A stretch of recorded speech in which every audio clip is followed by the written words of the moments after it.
Bueno, buenos días a todos. Bienvenidos a nuestro webinar Así hablan las sentencias sobre precios de transferencia, el cual está programado el día de hoy para presentar,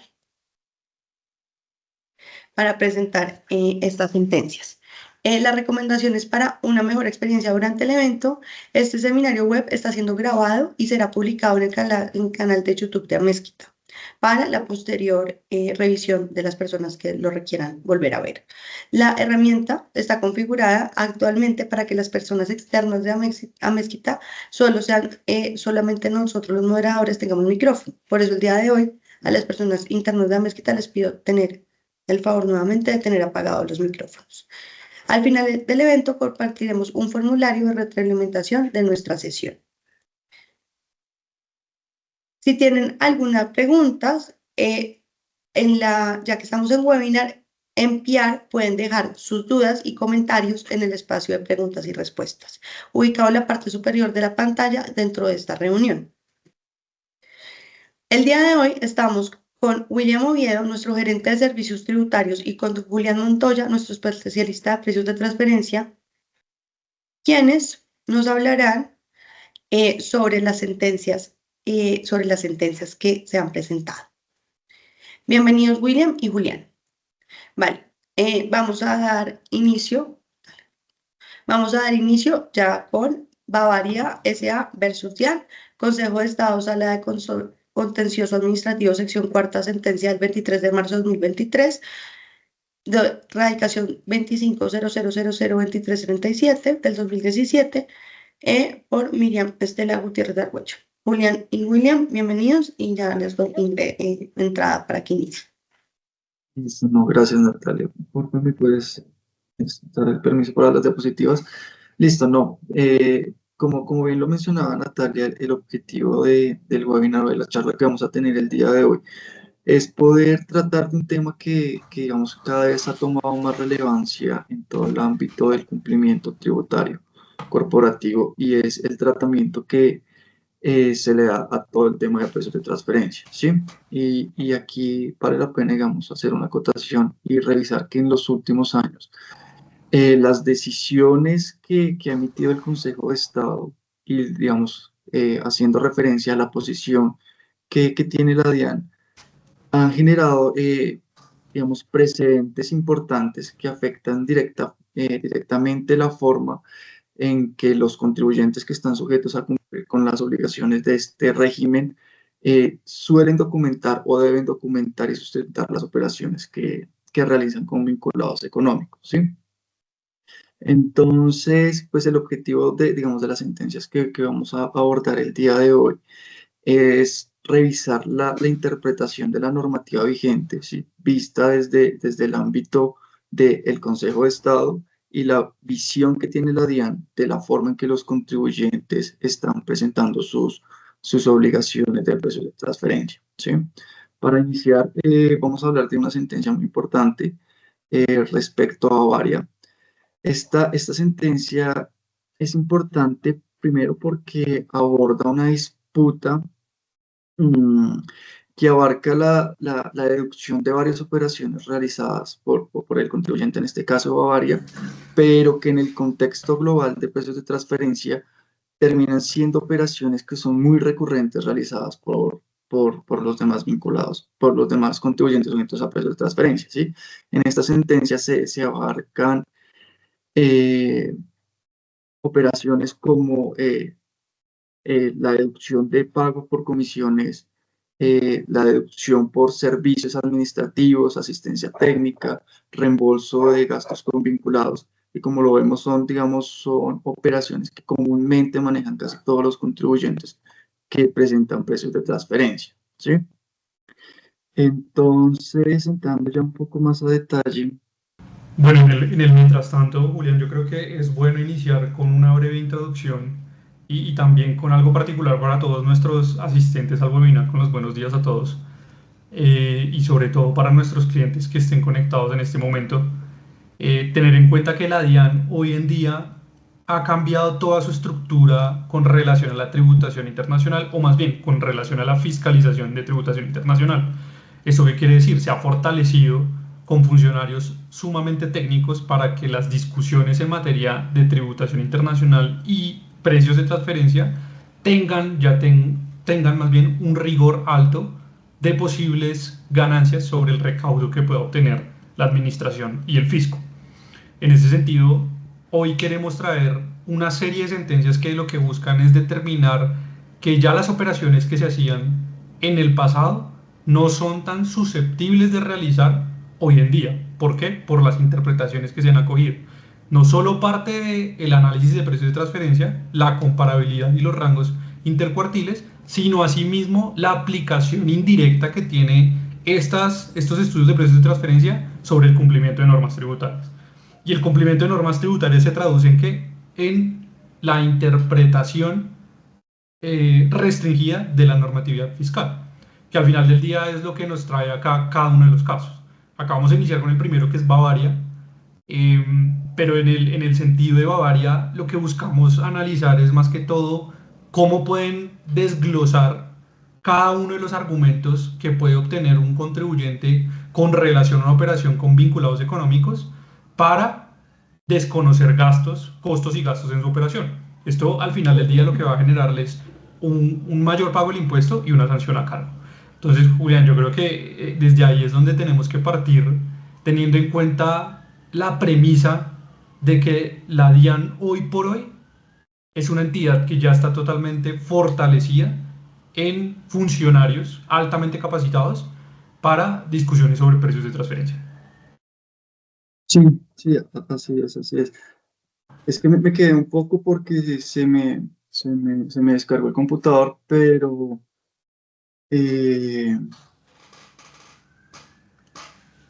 volvamos un poquito a la conclusión que llegaste para retomar desde ahí, Willy, por favor. Sí, un poco básicamente lo que queremos concluir como premisa inicial para poder deducir cada una de las sentencias es la DIAN se ha fortalecido con cada uno de los funcionarios en materia de tributación internacional para generar unas mejores fiscalizaciones y en materia de discusión sobre precios de transferencia. Esto ya no es lo mismo de lo que se veía hace 10 años, por ejemplo. Las discusiones en precios de transferencia ya lo que buscan es efectivamente ganar el recaudo sobre el fisco y desconocer las operaciones que están haciendo los contribuyentes.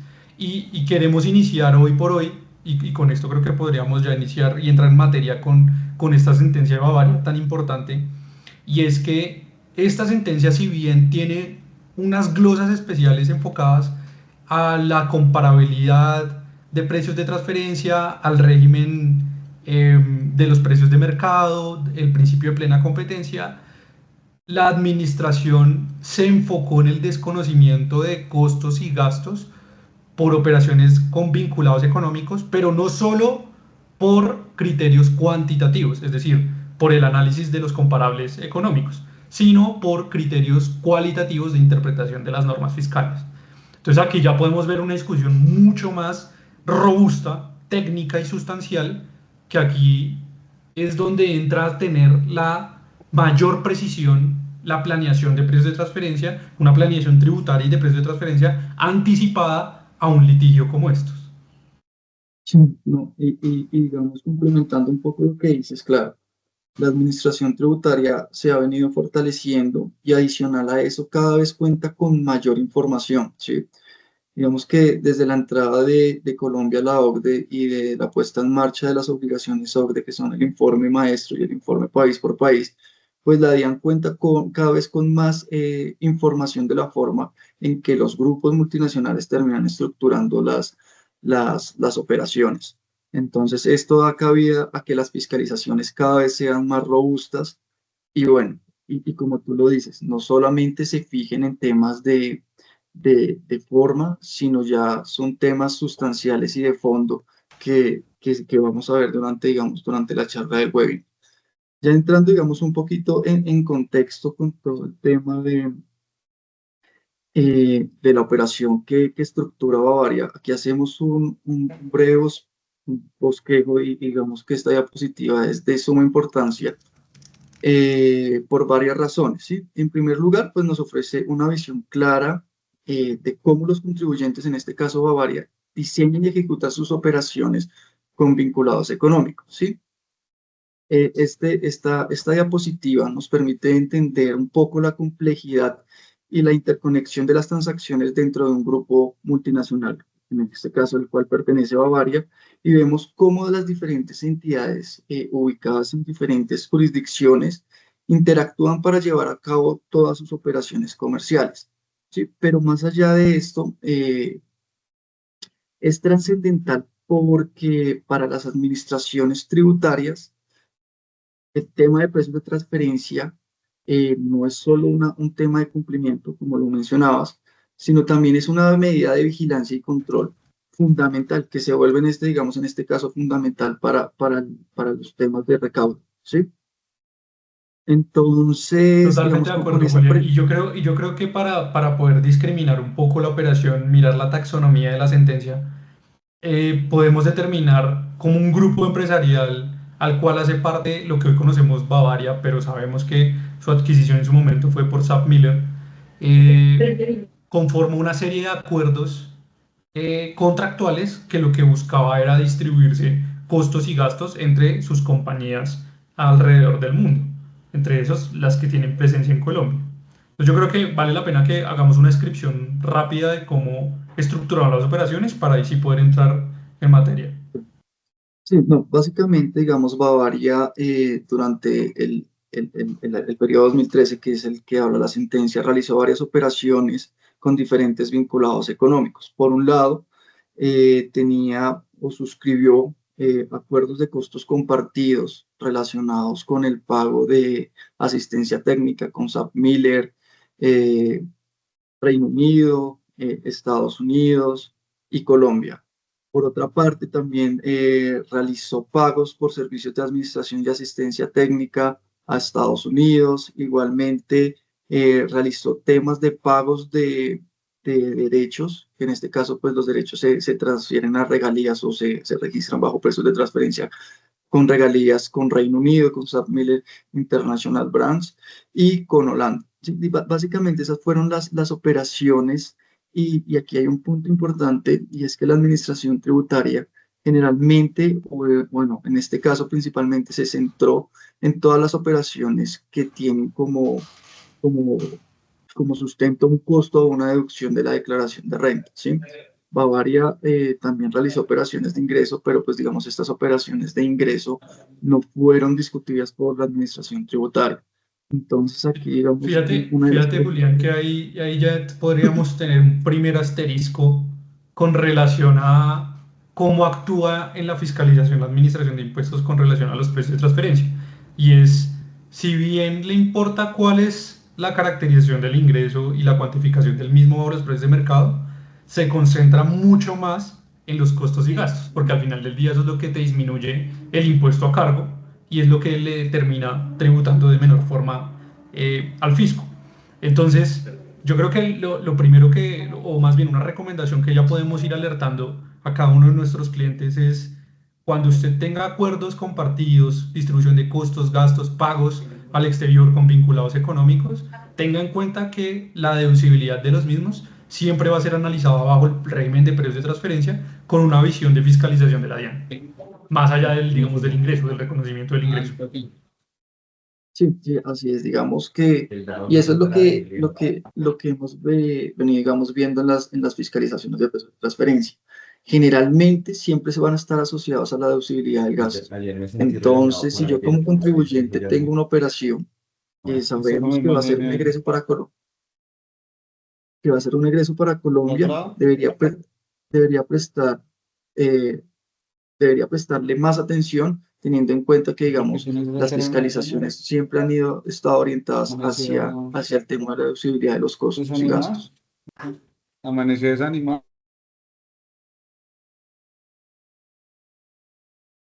Les pido por favor a las personas de Amezquita apagar los micrófonos. Muchas gracias. Bueno, gracias. Entrando ya, digamos, un poco más a detalle y discriminando y entendiendo un poco las posturas, porque en realidad cuando se realiza un proceso de fiscalización hay tres posturas o bueno, cuando un proceso de fiscalización llega hasta el Consejo de Estado, hay tres posturas: la postura del contribuyente, la postura de la administración tributaria y lo que resuelve el Consejo de Estado, ¿sí? En el entendimiento, digamos, de la operación, vista desde el punto de vista, vista desde la perspectiva de Bavaria, eh, en este caso, la operación objeto de discusión corresponde a los pagos que realizó Bavaria a su vinculado del exterior, en este caso, SAP Miller, derivados de servicios globales de compras y abastecimiento, ¿sí? Que estos servicios que SAP Miller prestó a Colombia eran prestados tanto a nivel regional como internacional. Todo esto enmarcado dentro de 5 contratos de colaboración, en los cuales 2 de ellos no fijaban una remuneración y 3 de ellos sí pactaban una comisión, ¿sí? Entonces, para entender un poco la naturaleza digamos, de la operación, este servicio se trata básicamente de un servicio especializado de compras globales mediante el cual el vinculado negoció con proveedores tanto internacionales como locales insumos que eran estratégicos para el grupo. En este caso también abarcaba a Bavaria para la elaboración de sus productos. En este caso, la negociación incluía todo el tema de proveedores para el arroz, botellas PET, botellas de vidrio, etcétera. Dentro de, digamos, de la visión que da Bavaria de la operación, SAP Miller realizó una serie de funciones que eran específicas y que terminarán dando sustento, digamos, a la operación. Y estas funciones básicamente estaban enfocadas, uno, en la negociación técnica y estratégica con proveedores. Dos, esta negociación, o estas negociaciones que desarrollaba SAP Miller, en últimas terminaban definiendo los precios, los plazos, las condiciones que se pactaban con los proveedores. Entonces, en últimas, SAP Miller tenía la potestad de fijar estos acuerdos comerciales con los proveedores que eran estratégicos para Bavaria. Asimismo, también desarrollaba la identificación de nuevos proveedores, tanto a nivel global como regional, y era el encargado de administrar los contratos de suministro para todas las compañías del grupo, ¿sí? En ese orden de ideas, con esto Bavaria, digamos, demostró, o las pruebas que documentó, tanto en su informe local como en el requerimiento de información que realiza la Administración Tributaria cuando realiza un proceso de fiscalización, dictaminó que SAP Miller, o las funciones que desarrolló SAP Miller, estaban enmarcadas dentro de 3 de los acuerdos globales de abastecimiento. Dentro de los 3 modelos que estaban, se ubicaban dentro de los modelos que estaban pactados una comisión por la prestación de estos servicios, ¿sí? ¿Cuál es un punto importante que fija aquí Bavaria? Que la operación generó beneficios concretos y que son cuantificables. Y estos beneficios básicamente estuvieron, digamos, enfocados en mejores precios, en mejores condiciones de pago, en la ampliación de proveedores, en la mitigación de riesgos por cambios, digamos, abruptos que se puedan presentar en los temas de negociación, porque generalmente las negociaciones que se pactaron o que se negociaron estuvieron orientadas en un periodo de tiempo de 5 años. Y para Bavaria, digamos, defendiendo un poco el tema de la prestación del servicio, un tercero independiente si hubiera estado dispuesto a pagar estos servicios, ¿sí? Dando, digamos, Yo cumplimiento creo, al Julián, principio de que plena aquí vale la competencia. pena hacer dos preguntas sencillas, tal vez para disminuir el tecnicismo y la rigurosidad de los mismos precios de transferencia, para que también los contribuyentes entiendan. Y la primera que te haría sería, ¿los contribuyentes están obligados propiamente a celebrar este tipo de operaciones con terceros independientes? Digamos, y esa es una muy buena pregunta porque va alineado al entendimiento de qué es el principio de plena competencia, ¿sí? Y cuando tú hablas, digamos, y vamos a la definición del principio de plena competencia, en últimas, lo que busca precios de transferencia es determinar si las operaciones que yo realizo con mi vinculado económico estarían o se llevarían a cabo bajo las mismas condiciones con un tercero independiente, ¿sí? Digamos, teniendo en cuenta el antecedente que plantea Bavaria, sí se cumpliría esa condición. ¿Por qué? Porque yo pagaría a un tercero independiente por mejorar mis condiciones de venta, en donde pueda conseguir mejores precios de negociación, mejorar mis condiciones de pago, prever que mi cadena de abastecimiento va a estar cubierta durante los 5 años, que digamos el periodo de negociación de los contratos. Entonces, digamos, bajo esa postura sí se puede afirmar que Bavaria podría haber realizado ese pago a un tercero independiente.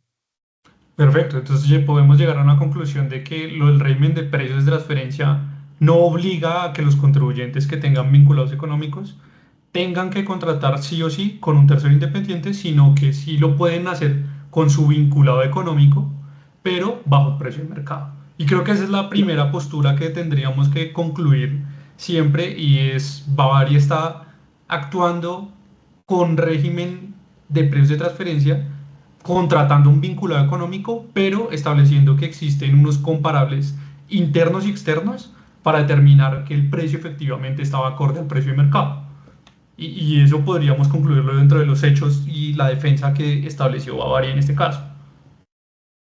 Sí, así es. Y mira digamos, el hecho no se trata de solamente, obviamente para grupos multinacionales es más ventajoso, digamos, visto desde el punto de vista estratégico, contratar los servicios con un vinculado.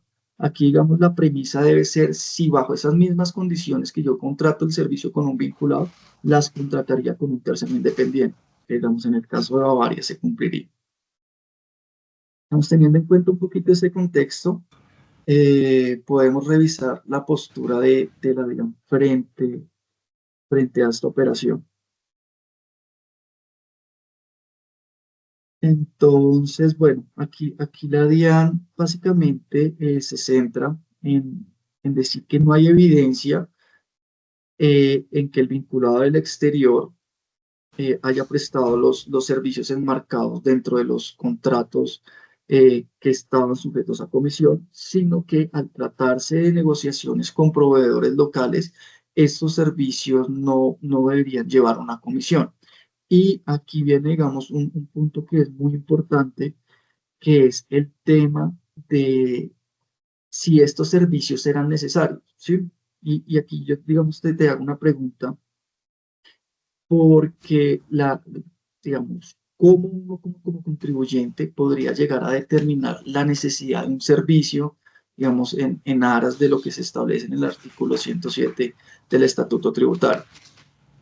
Sí, súper importante. Y es que básicamente el 107 termina siendo el pilar de la deducibilidad de los gastos.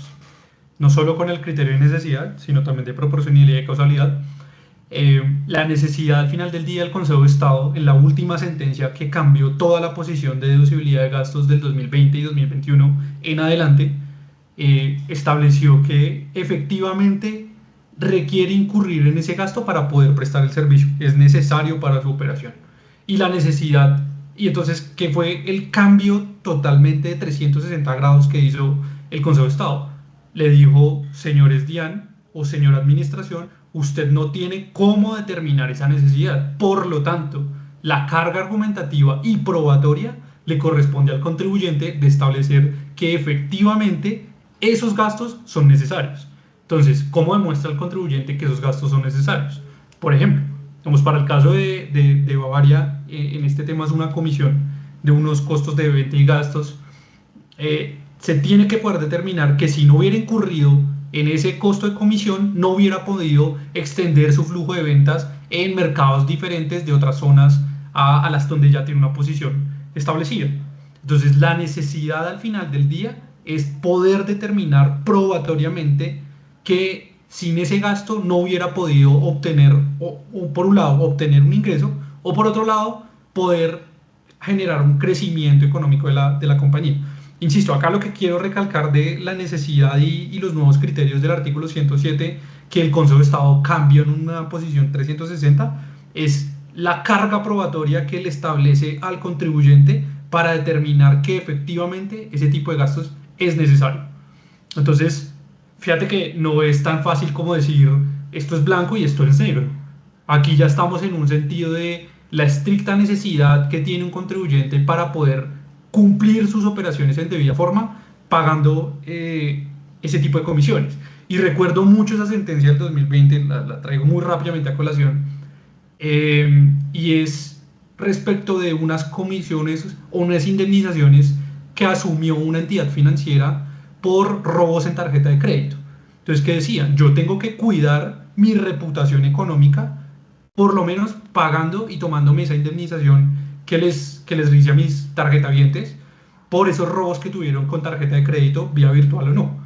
Entonces, ¿qué estableció el Consejo de Estado en ese momento que cambió tanto la posición jurídica? Es que existía una necesidad por parte del contribuyente de realizar pagos que aunque no fueran relacionados con el objeto del servicio o con el objeto de la actividad económica que presta, sí eran necesarios para poder mantener una reputación económica, una reputación empresarial, uno, frente a sus clientes y dos, frente a los sectores del mercado. Entonces, fíjate que el criterio de necesidad ya termina siendo subjetivo con relación a la operación del cliente y no termina siendo, insisto, una posición blanco o negro y es que simplemente es necesario o que la administración de impuestos pueda decir no es necesario porque yo no lo veo necesario. Siempre que la administración de impuestos afirme, tiene que tener una carga probatoria y quiero que eso es lo que más nos quede claro. Y digamos que esa postura o la explicación que das va muy acorde con las conclusiones a las que llegó el Consejo de Estado, ¿sí? Aquí, espérate que no cambie la diapositiva. Pero bueno, digamos que básicamente el Consejo de Estado lo que argumenta es la necesidad de poder llevarse a cabo, digamos, esa deducción basada en el principio de necesidad de causalidad.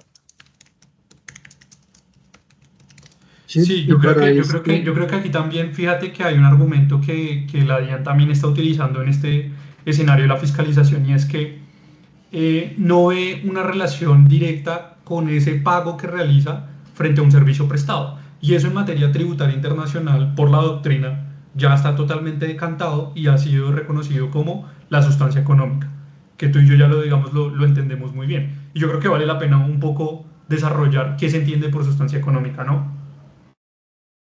sí, sí, si quieres desarrollarlo, dale y yo lo complemento con el tema de Perfecto. presunto de transferencia. Básicamente, la sustancia económica para efectos tributarios y sobre todo en tributario internacional ya ha sido un concepto que parte de la doctrina internacional, pero que ya está siendo adoptado tanto por la Administración de Impuestos como por los asesores en materia tributaria para la prestación de los servicios o la estructuración de operaciones. Y la sustancia económica, ¿qué es lo que busca? Y es decirle, no basta con que exista un documento formal legal que me establezca que existe una operación de comisión, de venta, de contrato, permuta, compra-venta, sino que efectivamente detrás de ese contrato existe una prestación de servicio, existe una sustancia económica que sí acreditó bajo pruebas y determinaciones que efectivamente ese servicio se prestó.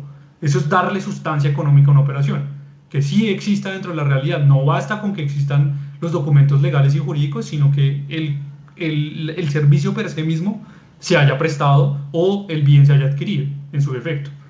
Entonces, Sí, aquí ya la digamos, Bavaria también se está defendiendo en ese sentido, diciendo, mire, el servicio es realmente, uno, bajo comparables internos y externos, sí está a precio de mercado, y dos, el servicio sí fue prestado, que yo, tanto así que yo le pagué la comisión bajo precio de mercado, y mire cómo me prestó el servicio en esta operación, acreditando probatoriamente, ¿no?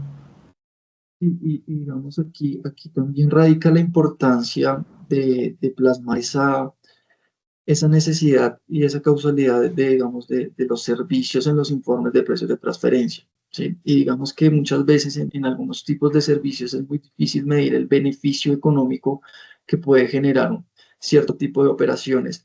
pero siempre es bueno poderlo, digamos, cuantificar, porque en últimas esto lo que nos va a hacer o va a facilitar es poder determinar si en realidad si era necesario la prestación de este servicio, ¿sí? Digamos aquí en el caso de Bavaria, pues Bavaria lo, digamos, sustenta muy bien estos egresos por comisiones, porque pues argumenta que en realidad sí se genera un beneficio en la rentabilidad de la compañía al disminuir, digamos, los costos de compra de los insumos que son necesarios para su actividad productora de renta, ¿sí?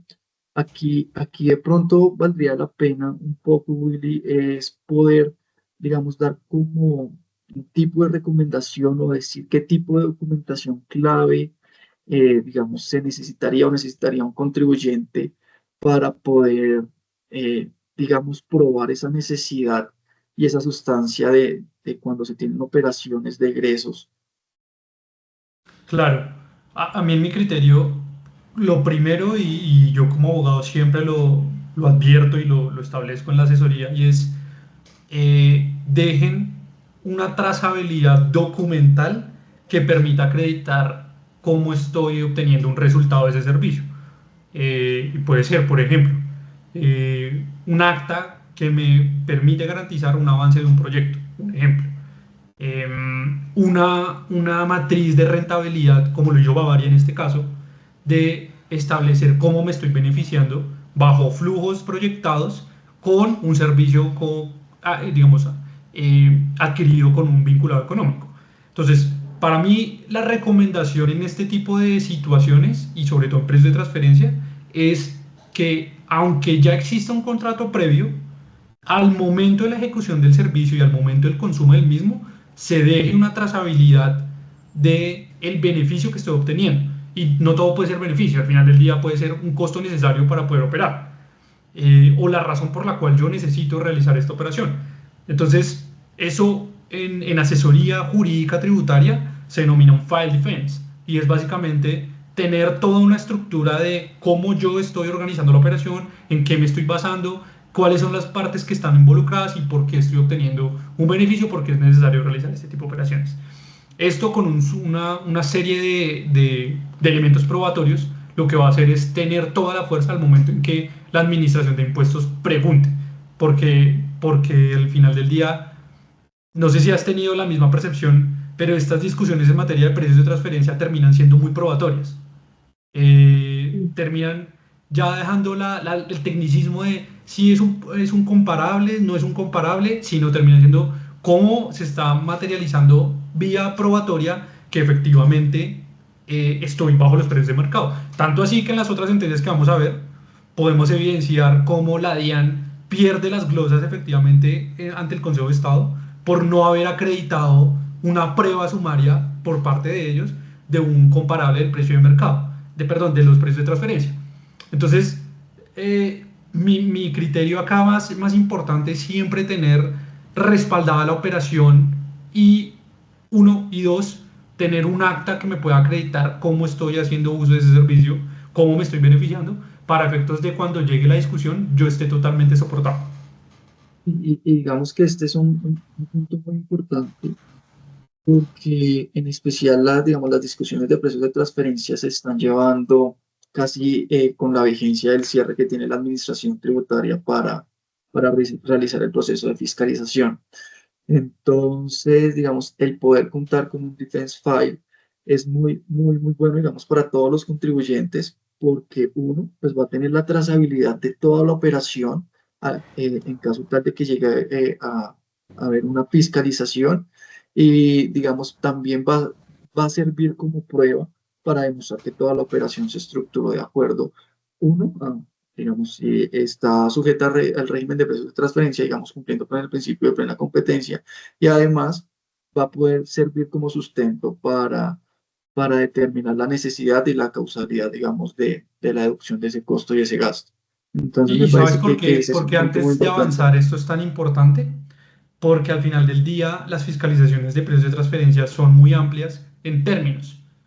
Por los mismos años de firmeza que tiene la misma declaración, y qué es lo que suele pasar, qué es lo que vemos con nuestros clientes, o en la práctica, qué es lo que se ve. y es las personas involucradas en un año donde se hizo la operación no son las mismas que están realizando la defensa al momento de la fiscalización. Y por eso es tan importante el file defense, para que toda la estructura esté soportada a una misma línea argumentativa. Sí, así es, así es. Bueno, digamos, aquí ya continuando un poco con las conclusiones a las que llegó el Consejo de Estado, creo que, digamos, ya abarcamos las dos primeras que tienen que ver con los requisitos de necesidad eh, de la deducción del gasto y el beneficio económico real. Pero, digamos, hay otras dos conclusiones a las que llega el Consejo de Estado que me parecen que son muy importantes y es, bueno, la prueba que debe tener la administración tributaria, ¿sí? En últimas, cuando yo realizo un estudio de precios de transferencia, mi estudio de precios de transferencia es, digamos, la primera prueba que yo tengo para defender que mis operaciones estuvieron a valores de mercado. Frente a esto, la administración tributaria, en caso tal, digamos, de que no esté de acuerdo, lo que debería hacer es refutar mi estudio de precios de transferencia a través de un estudio técnico que se asemeje, digamos, al informe de precios de transferencia, en donde si la DIAN no está de acuerdo con el valor, digamos, de la rentabilidad por la comisión, debería la Administración Tributaria, a través de un análisis de comparabilidad sustentado, digamos, bajo los criterios de precios de transferencia, determinar cuál debería ser la rentabilidad que se debería fijar.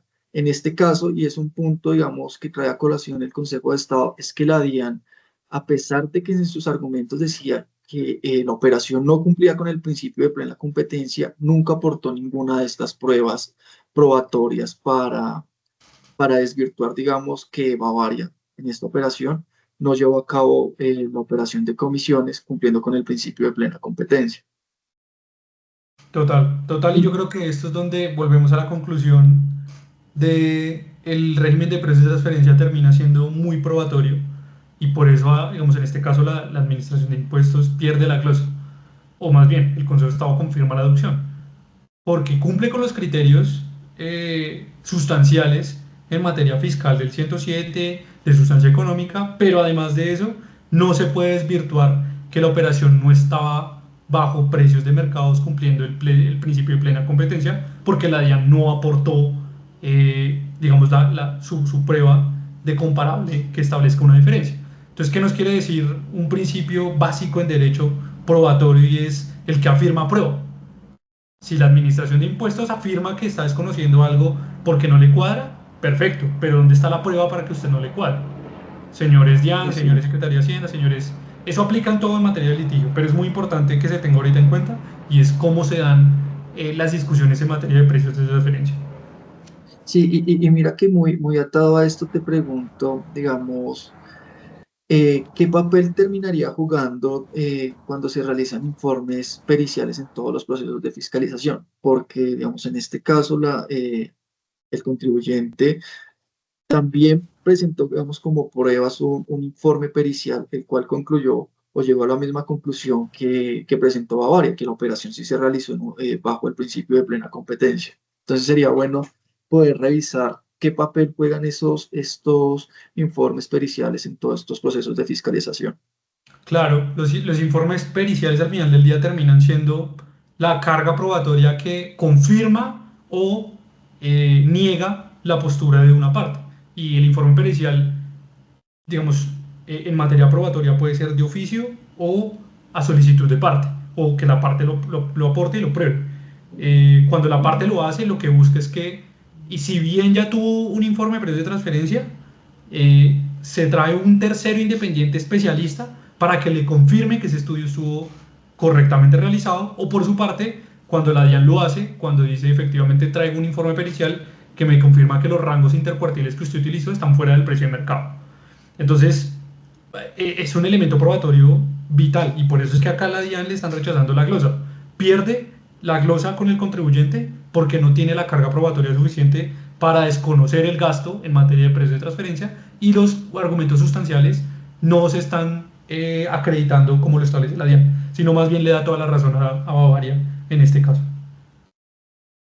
Sí, digamos que básicamente esas fueron las conclusiones a las que llegó el Consejo de Estado y por la cual, digamos, eh, desconoce la posición de la DIAN o no admite la posición de la DIAN y aprueba el desconocimiento de estos costos y gastos en la declaración de renta de Bavaria. Esto en cuanto, digamos, al tema de las comisiones pagadas. Ahora tenemos otra operación que también termina siendo muy importante y es la operación de servicios administrativos, que también suele ser muy recurrente dentro de, digamos, de este ámbito de precios de transferencia, ¿sí? Digamos, explicando un poco la naturaleza de la operación vista desde el punto de vista de Bavaria. Eh, Bavaria pagó a SAP Miller Estados Unidos por unos tipos de servicios que generalmente están enmarcados dentro de servicios de gestión y administración, entre los cuales se encuentra todo el tema de recursos humanos, gestión financiera, apoyo legal, eh, asesoría legal, todo el tema de mercadeo, tesorería, contabilidad, ¿sí?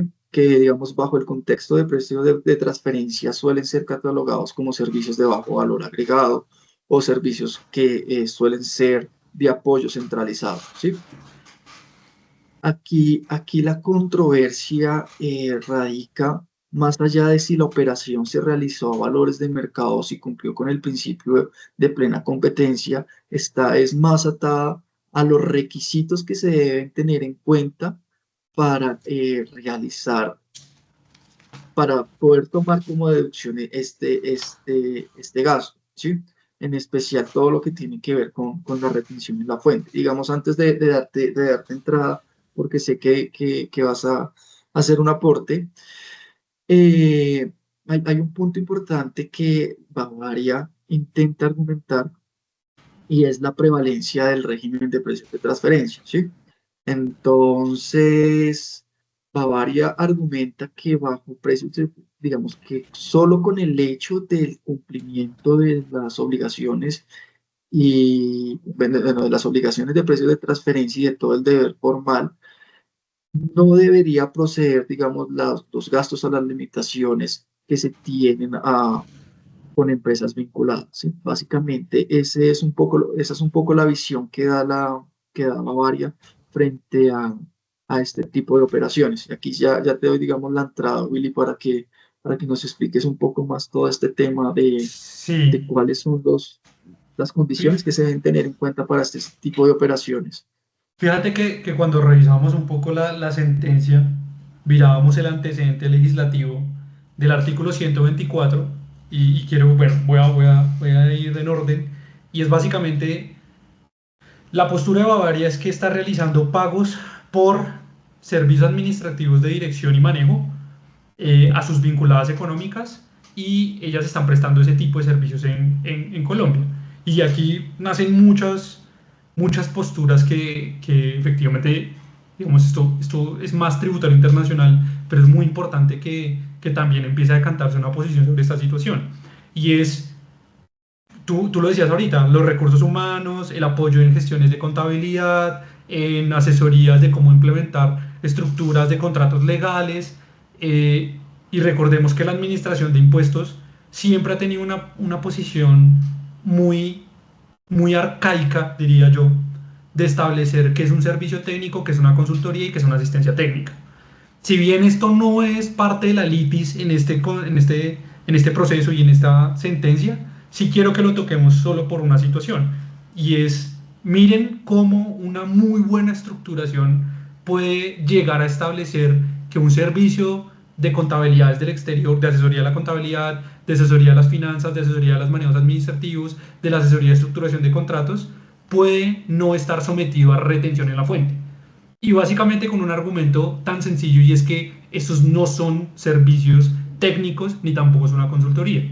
Me está prestando un servicio de administración y direccionamiento, bajo una premisa, y es que esos servicios no están catalogados como rentas de fuente nacional en el artículo 24 y por ende no son sometidos a retención a fuente por no ser renta de fuente nacional, sino renta de fuente extranjera, basándose en una sentencia muy clásica y muy antigua, pero muy buena, de la Corte Constitucional, donde establece que los ingresos por rentas de fuente extranjera al exterior no son sometidos a retención en la fuente. Entonces, volviendo un poco al punto de la sentencia, esclareciendo que son ese tipo de servicios administrativos, Bavaria dice, mire, yo estoy haciendo un servicio, yo estoy pagando un servicio administrativo, por ende esto es una renta de fuente extranjera, no está sometida a retención en la fuente y hago el pago directo. ¿Qué dice la DIAN? Básicamente le dice, usted está haciendo un pago a casa matriz por servicio administrativo y está soslayando, es decir, desconociendo una regla imperativa, que es el artículo 124, donde por obligación para la deducibilidad de ese criterio, perdón, de ese gasto, tiene que practicar una retención en la fuente. ¿Por qué? Básicamente porque el 124 dice que los pagos a casa matriz por servicios administrativos son deducibles, pero le establece que la condición para su deducibilidad sea la retención en la fuente. Entonces, un poco organizando los argumentos, Bavaria que decía, esto es un servicio administrativo, es una renta de fuente extranjera, por ende no está sometido a retención en la fuente. 3 argumentos claros. Y finalmente, y lo suma con uno adicional, que este lo conoces mejor tú que yo, que es el 260-8, que establece que frente al artículo 124-1, 124-2, el régimen de precios de transferencia, cuando una sociedad está sometida a régimen de precios de transferencia, no le es aplicable este tipo de artículos. ¿Qué dice la Administración de Impuestos? El 260-8 no tiene aplicación directa o taxativa sobre el artículo 124, que es el cual exige una retención en la fuente por pagos al exterior de servicios administrativos con casa matriz.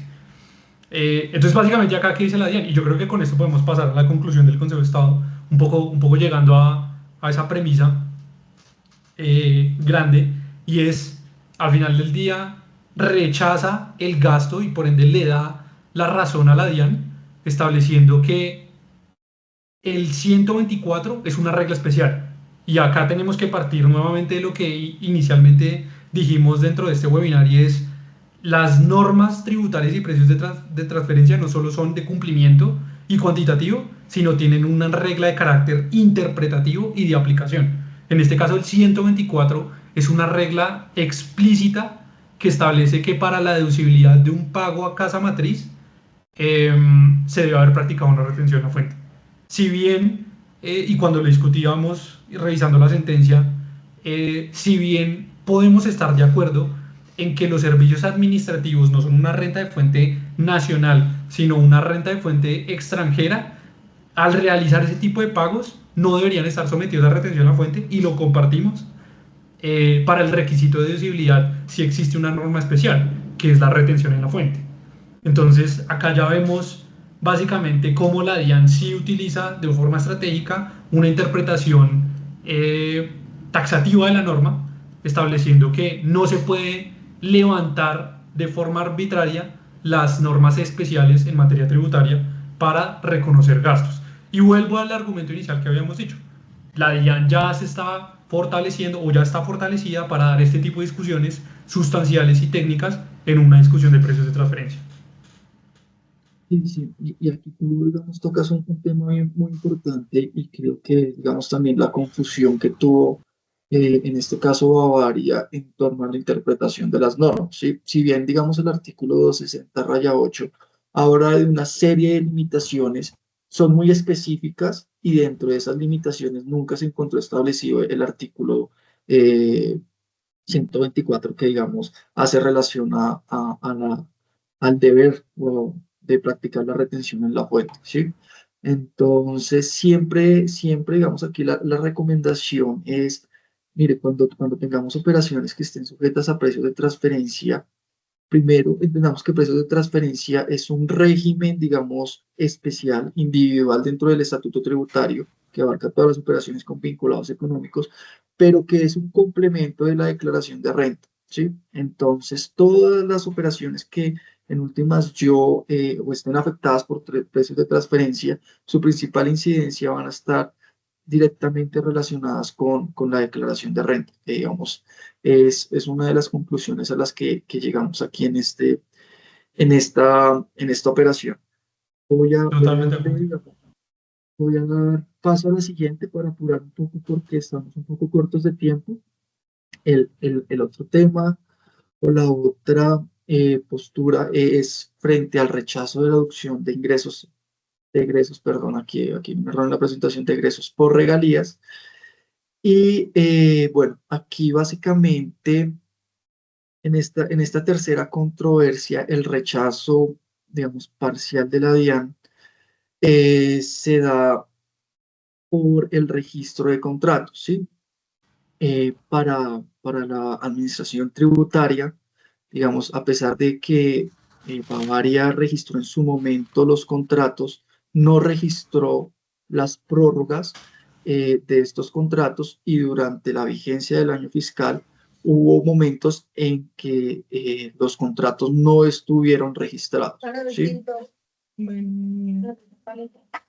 Eh, digamos, frente a esto, la postura de Bavaria es básicamente muy normativa y aquí, digamos, te doy paso a ti, Willy, y es en el momento en que se realizó la operación, no existía la obligación o, bueno, no estaba establecida el hecho de, o un plazo establecido para registrar las prórrogas. Entonces, si nos puedes, digamos, contar un poco cómo funciona todo este tema del registro de contratos, cuándo se deben registrar los contratos, si existe una prórroga, si hay un tiempo específico para registrar estas prórrogas. Sí, bueno, fíjate que esto es una modificación al artículo 123 del Estatuto Tributario que surge a partir de la Ley 1819 del 2016, como esa gran reforma estructural que tuvo el régimen tributario en Colombia.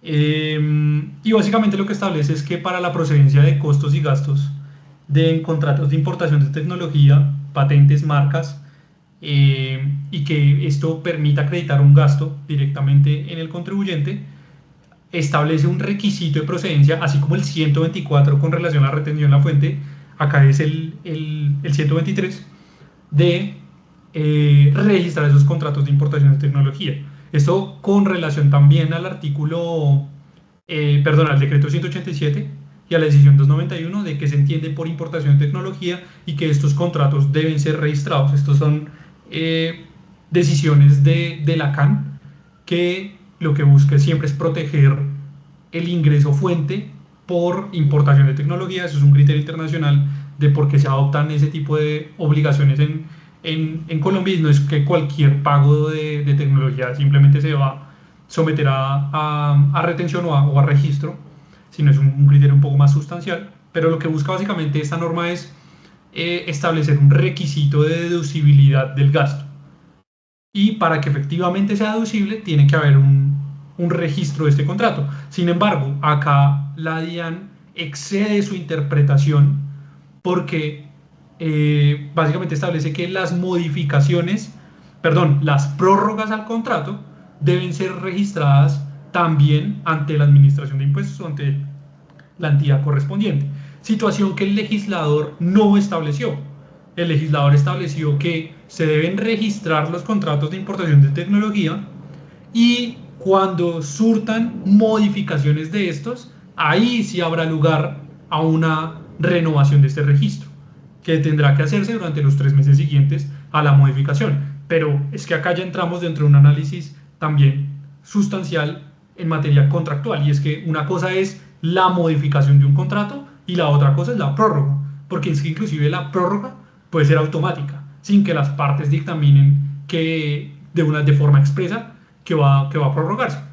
Por la mera consecución del tiempo, el contrato se puede prorrogar, y esto no quiere decir que existe una modificación sobre los elementos esenciales del contrato. Situación que sí es particular cuando se modifica una cláusula vía otro sí, vía modificación directa del contrato, que en ese escenario el legislador se estableció que se debe registrar esa modificación dentro de los 3 meses siguientes a que ocurrieron los hechos. Entonces acá que la DIAN que estableció que por existir prórrogas de esos contratos se deben registrar nuevamente esas prórrogas, y se rechazaba esa deducción, a lo que el Consejo de Estado efectivamente les dice no, el registro es totalmente válido desde su inicio porque lo hace en un momento oportuno, o no era necesario, en este caso de Bavaria, porque la norma entró a partir del 1 de enero del 2017, tratándose del impuesto sobre la renta, y la operación surgió antes de. Entonces acá hay varios criterios a tener en cuenta y es primero, la obligación del 123, cuando es necesario y cuando no. Pero en este caso particular, la irretroactividad de las normas tributarias, que creo que era la pregunta que me ibas a hacer anticipándome un poco a eso. Y es, Bavaria está diciendo, yo no estaba obligado a registrar ese contrato porque esa norma no estaba vigente. Esa norma surtió un inciso adicional a través de la ley 1819 del 2016 y mi operación fue en 2013. Más o menos entiendo que esa era la pregunta o hacia dónde querías Sí, enfocar sí. un poco el argumento. No, en realidad era eso porque, digamos, aquí lo que aplica también es un cambio normativo, ¿sí? Cuando se realizó la operación, digamos, no existía como tal la norma de registrar las prórrogas de los contratos, pero con las actualizaciones normativas, ahora sí existe la obligación. Entonces, digamos, en casos como estos, cuando se presentan, digamos, actualizaciones en las normas, yo podría escoger qué norma aplicar o solamente voy a poder, digamos, regirme por la norma que estuvo vigente al momento en que realicé la operación. Esa pregunta es súper valiosa e importante porque en materia tributaria depende el régimen en el cual yo esté aplicando. Y no quiero decir hablando de renta o en una situación particular, sino, por ejemplo, en materia sancionatoria tributaria, el contribuyente opta por la norma que más le beneficie si hubo una modificación durante el momento de los hechos y el momento de la sanción. Entonces, si hay una modificación de la sanción que beneficia al contribuyente, en el momento en que está aplicando, el contribuyente puede aplicar la mejor norma aplicable a su sanción, disminuyéndola. Pero en materia, y eso ocurre también en materia procedimental, ¿no? En procedimental también los cambios son automáticos, pero en materia sustancial, sobre todo en los impuestos que son de periodo, como es el impuesto sobre la renta, las normas tienen un principio de irretroactividad, y es que surgen efectos a partir del periodo gradable siguiente. ¿Y eso qué quiere decir? En una discusión no me pueden exigir un requisito cuando en el momento en que yo celebré la operación no era obligatorio. Eso es irretroactividad a la ley tributaria, un principio también establecido en materia tributaria que en ninguno de los casos pueden aplicarme una norma sustancial posterior frente a un caso particular donde yo celebré una operación. Por eso en este caso Bavaria dice, no estaba vigente, yo celebré mi operación en el 2013 y ese requisito del registro de contratos entró a regir a partir de la ley 1819 del 2016, muy posterior a la fecha en que yo realicé mi operación. Pero todo parte de ¿por qué? Porque es que la DIAN está diciendo, como hubo prórrogas simultáneas, usted me tenía que ahí sí registrar el contrato. Entonces ahí es donde el contribuyente o Bavaria dice, no Claro. señor, porque es que el registro inicial fue en 2013 y ahí no existía la obligación. Sí, sí, digamos que aquí es importante, digamos, tener esa claridad normativa de cuándo nos aplica y cuándo no nos aplica.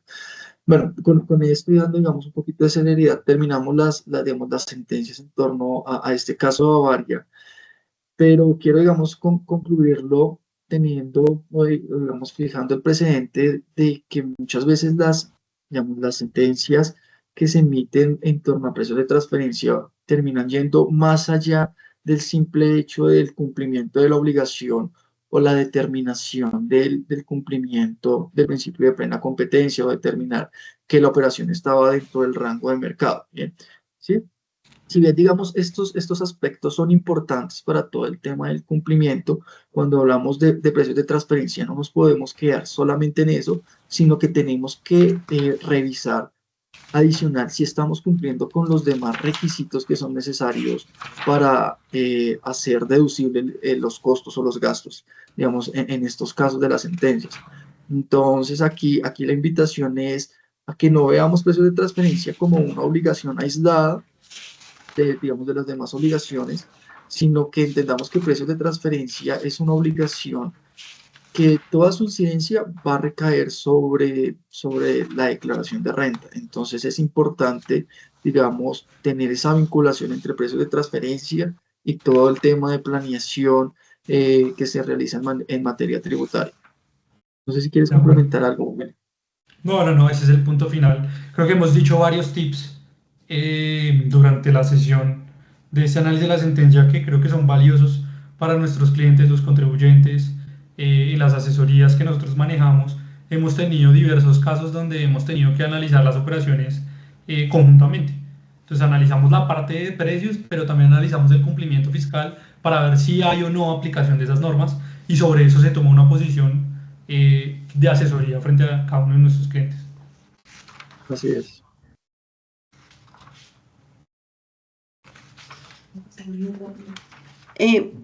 Bueno, gracias a todos por su asistencia. Les recordamos escanear este código QR e ingresar a nuestro flash informativo para conocer las últimas actualizaciones de las diferentes industrias. De igual forma, recordamos que nos quedan 20 minutos del webinar. Entonces, tenemos 15 minutos para presentar la segunda sentencia y proceder a preguntas por parte del público. Muchas gracias. Sigue, Julián, por favor. Listo. Bueno, vamos a abarcar un poco estas sentencias un poco más rápido, que bueno, aquí esta sentencia termina siendo muy importante y relevante porque abarca una sucursal, ¿sí? Y la forma en que la sucursal realiza la operación. Vemos aquí de pronto en la estructura de la operación lo podemos ver un poco más fácil, en donde tenemos a Waterford Colombia Limit, que está domiciliado en Islas Vírgenes. Tiene una sucursal en Colombia, pero esta empresa o casa matriz de Islas Vírgenes solicitó préstamos a dos vinculados económicos, en Suiza y en Hungría. ¿Sí? Básicamente esa es la estructura de la operación. Aquí el punto central es que estos préstamos que solicitó casa matriz en Islas Vírgenes fueron utilizados directamente por la sucursal. Y bueno, y aquí la idea es poder revisar un poco el tratamiento de las sucursales. Y cuando hablamos de sucursales es importante, digamos, hacer la diferenciación que se tiene entre la definición que se da, digamos, bajo el punto de vista de precios de transferencia, en donde y tributario, en donde para las administraciones tributarias, en este caso para la DIAN, las sucursales terminan siendo una entidad jurídica independiente de su casa matriz. Caso, digamos, diferente o que difiere cuando se analiza desde el punto de vista societario, porque en últimas una sucursal termina siendo una extensión de su casa matriz. Digamos que este es uno de los principales y va a ser uno de los principales argumentos que vamos a tener en esta sentencia. Y detallando un poco digamos, la operación. Y la operación básicamente es como les mencionaba, casa matriz solicita un préstamo, pero este préstamo es solicitado porque la sucursal colombiana pertenece al régimen, el régimen Cambiario especial. cambiario especial, exacto, por pertenecer al sector de hidrocarburos. Y si quieres aquí, Willy, tú me dices cuáles son, digamos, las implicaciones que tiene cuando una sucursal pertenece a este régimen cambiario especial. Sí, súper rápido. Y esto es un tema cambiario, pero al final del día toca todas las matrices, y es, en Colombia las sucursales pueden tener dos tipos de régimen: el régimen general y el especial en materia cambiaria.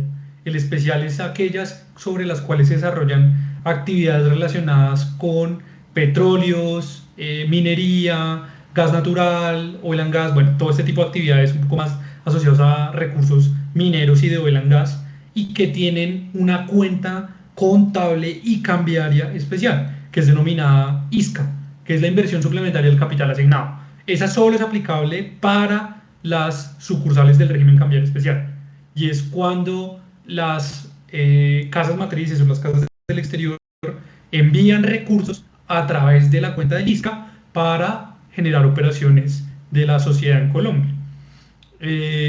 Recordemos que en materia cambiaria o en societaria también las sucursales del régimen cambiario general tienen la inversión de capital asignado, que es diferente a la inversión suplementaria. Son dos cuentas, una es para régimen cambiario especial y la otra es para régimen cambiario general. Entonces, en este caso, pues básicamente lo que buscaba la compañía o la estructura de la operación era adquirir créditos con vinculados económicos, créditos, sí, básicamente créditos para poder generar capital y poder cumplir con las operaciones, y esos créditos no eran para utilización en el exterior, sino era para poder realizar las actividades de oil and gas o petróleo en Colombia. Entonces, ¿qué hace? Atribuirle directamente vía ISCA los recursos a la sucursal en Colombia y que esta misma pueda generar su operación pagando, adquiriendo, desembolsando todos los recursos que tenía necesario. Digamos, tú lo mencionas bien y el objetivo de la operación básicamente es eso. La sucursal al pertenecer a este régimen cambiario especial no podía, digamos, adquirir préstamos directamente de terceros.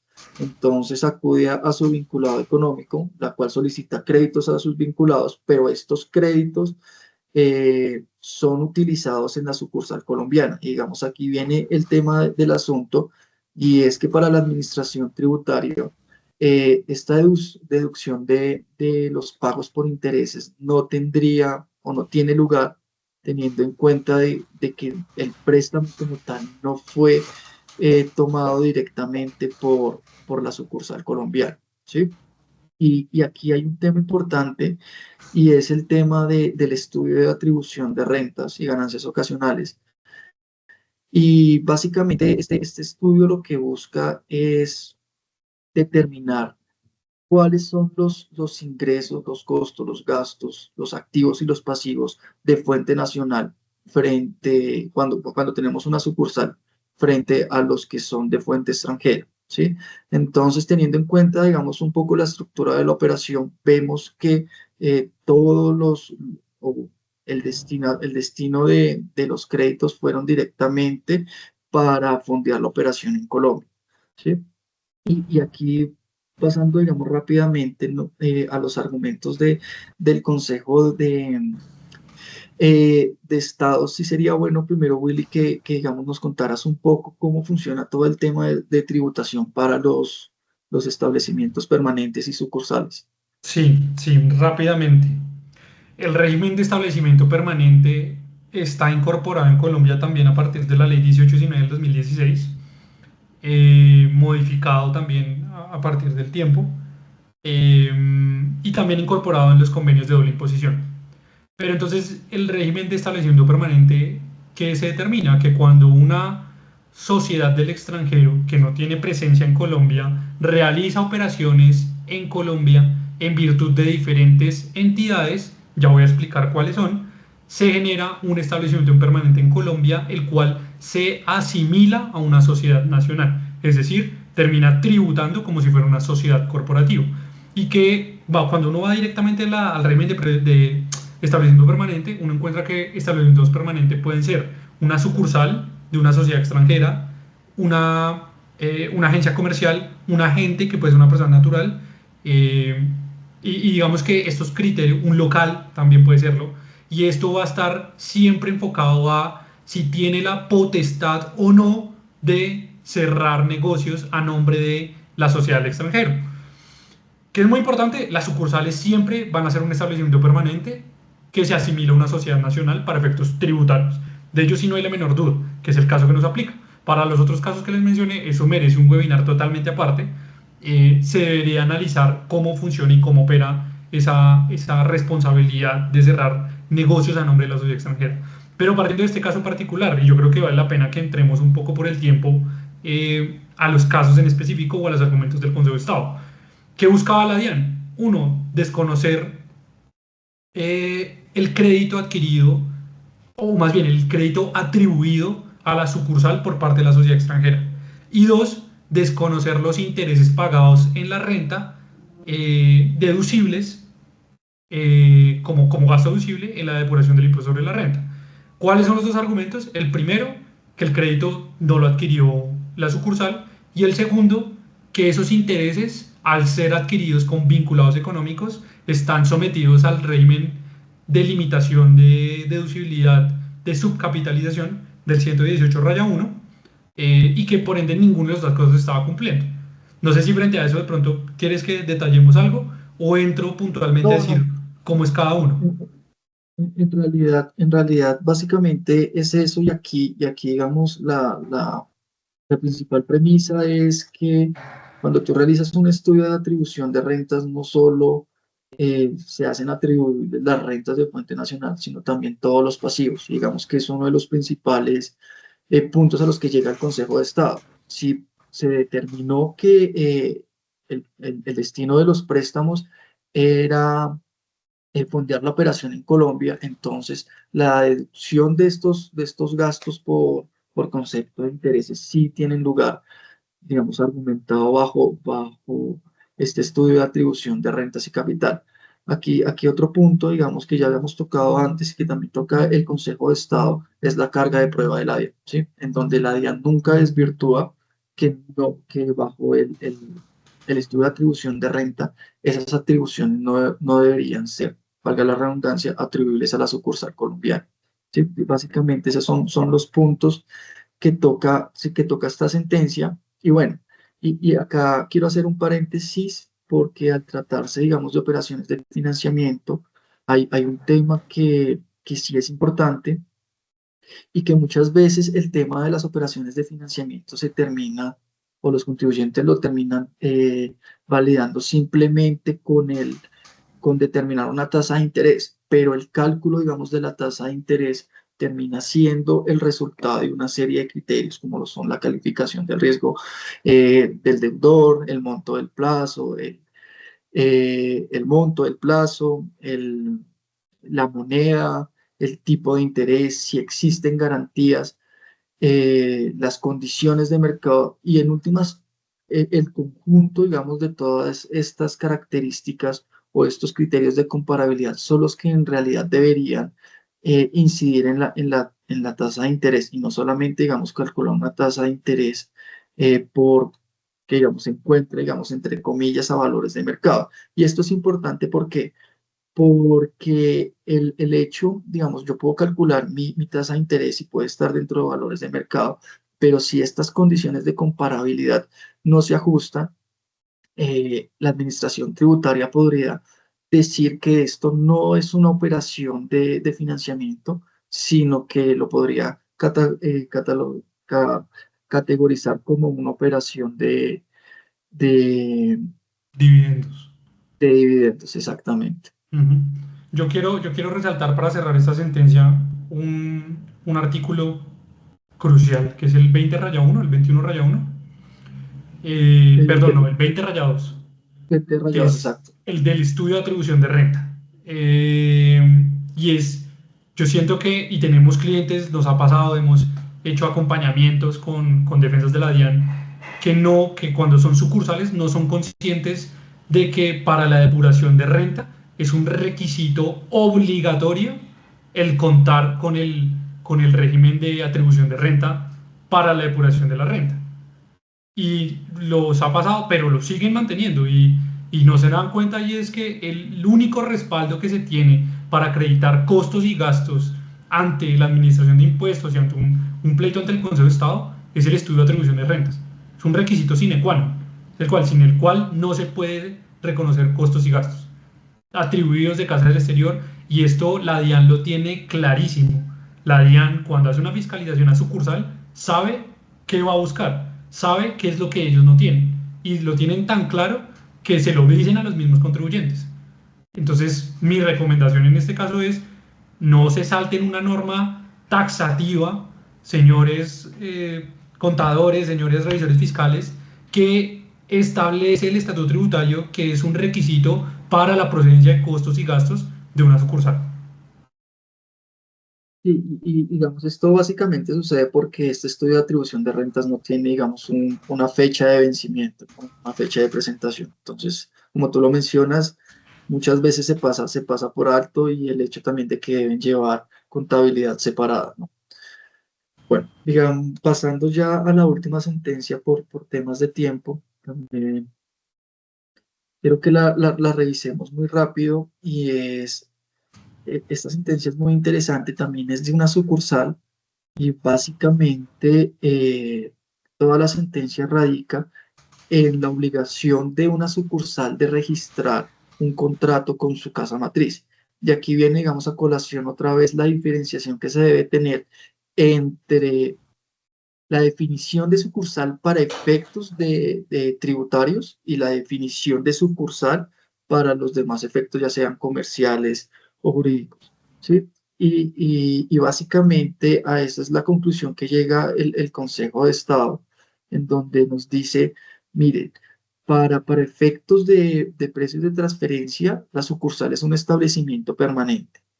Al ser un establecimiento, perdón, es un establecimiento independiente. Ser un establecimiento independiente, pues está sujeto a todas las normas que aplican a los establecimientos, a los contribuyentes sujetos de precios de transferencia. Y dentro de estas obligaciones está, como ya lo hemos visto, el registro de contratos por importación de tecnología. ¿Sí? Entonces, no sé, Willy, si quieres Sí, complementar algo aquí más. clave resaltar dos cosas del Consejo de Estado en su análisis. El primero de ellos es que el Consejo de Estado claramente diferencia la establece y afirma claramente la definición de la sociedad extranjera, no una sociedad independiente. Lo tiene totalmente claro. En este caso, inclusive no se pueden celebrar operaciones entre una misma persona porque al final del día termina siendo una misma persona jurídica. Pero también distingue que para efectos fiscales la sucursal es un establecimiento permanente que se asemeja a una sociedad nacional, la cual es totalmente independiente a la sociedad del extranjero o casa matriz. Entonces, ¿qué podemos resaltar de esta sentencia para cerrar? Primero, la norma comercial sigue manteniendo su análisis totalmente independiente en su figura societaria, pero para efectos tributarios, la norma, digamos, yo siempre he dicho y muchas veces muy criticado mis posturas en esto, y es que yo siempre he establecido que la norma fiscal o tributaria está por encima de las otras normas. Y este es uno de los claros ejemplos de cómo pasa ese tipo de situaciones. Que la norma tributaria, aunque societariamente no se pueda registrar un contrato entre una sucursal y una sociedad extranjera, no se puede hacer, la norma tributaria sí lo exige para la procedencia de costos y gastos y el Consejo de Estado al final del día termina avalándolo. Y dice, efectivamente, al tratarse de entidades independientes, se debe registrar un contrato entre las partes para poder acreditar y cumplir con el requisito de deducibilidad del 123. En mi criterio, eh, comparto la decisión del Consejo de Estado, porque al final del día mi postura siempre ha sido la norma tributaria está por encima de las otras normas, porque si lo establece el legislador bajo el principio de legalidad, se debe cumplir con esos requisitos. Ya otra empezamos es con el tecnicismo de si es una entidad independiente, no lo es una extensión, se pueden celebrar contratos entre las partes, sí o no. Ahí es donde empiezan las minucias de la carpintería jurídica, pero para efectos de interpretación de qué se entiende por un establecimiento permanente, se debe entender que es totalmente una figura independiente y por ende debe cumplir con las obligaciones como si fuera una sociedad nacional totalmente normal en Colombia. Sí, digamos que básicamente esa es la principal distinción que se debe tener en cuenta cuando se realizan operaciones, o bueno, cuando una sucursal realiza operaciones directamente con su casa matriz que involucra todo el tema de importación de tecnología. Es la distinción entre el tono que se le da o la definición que tiene cuando es un tema impositivo y la definición que tiene cuando no son temas impositivos. Que digamos, es a la conclusión que llega aquí el Consejo de Estado diciendo que no es procedente, digamos, el recurso que interpone el contribuyente teniendo en cuenta que sí se debería haber registrado el contrato por, por asistencia técnica. Bueno, con esto terminamos la presentación. Aquí lo importante, digamos, la, la, la conclusión general es, no nos podemos quedar solamente, digamos, precios de transferencia es un tema muy amplio. Obviamente tenemos que cumplir con las obligaciones formales, pero también debemos estar al tanto de que todas las operaciones que yo realice con mis vinculados económicos estén cumpliendo a cabalidad con los demás requisitos que se establecen en los temas impositivos, ¿sí? Importante también que siempre se tengan, digamos, todos los sustentos, que el informe local va a ser el principal insumo de defensa que vamos a tener frente a auditorías. Entonces, este informe local debe detallar específicamente cuáles son las funciones que desarrollan cada una de las contrapartes, los activos involucrados, los riesgos que asuman, y con base en eso realizar los análisis de comparabilidad. Digamos, muchas veces estos análisis funcionales son tomados muy a la ligera, pero digamos, en casos como estos, son los que terminan dando la viabilidad o la no viabilidad de poder deducirse un gasto, teniendo en cuenta que nosotros mismos somos los que vamos a realizar la interpretación de cómo se realiza la operación con los vinculados económicos. Sí, Entonces, yo Willy, si quieres yo quisiera complementar algo más. finalizar también con un punto clave y es, y tomo un poco la palabra que tú dices al inicio del webinar, y es el régimen de precios de transferencia es un régimen independiente, pero que hace parte de la normatividad tributaria. Y no confundir en la aplicación o en la interpretación los criterios de vinculación económica que existen alrededor del estatuto tributario. No sé si lo recuerdas, ayer habíamos visto un poco algo de eso, y es, siempre recuerden que la vinculación económica, desde donde se parte para poder acceder a un régimen de precios de transferencia y luego ya analizar los topes cuantitativos, parte de si existe o no una vinculación económica del mismo régimen, y eso está establecido en el artículo 260 y 260-1 del Estatuto Tributario. Sin embargo, el artículo 450 del Estatuto Tributario establece un régimen de vinculación económica para efectos de IVA.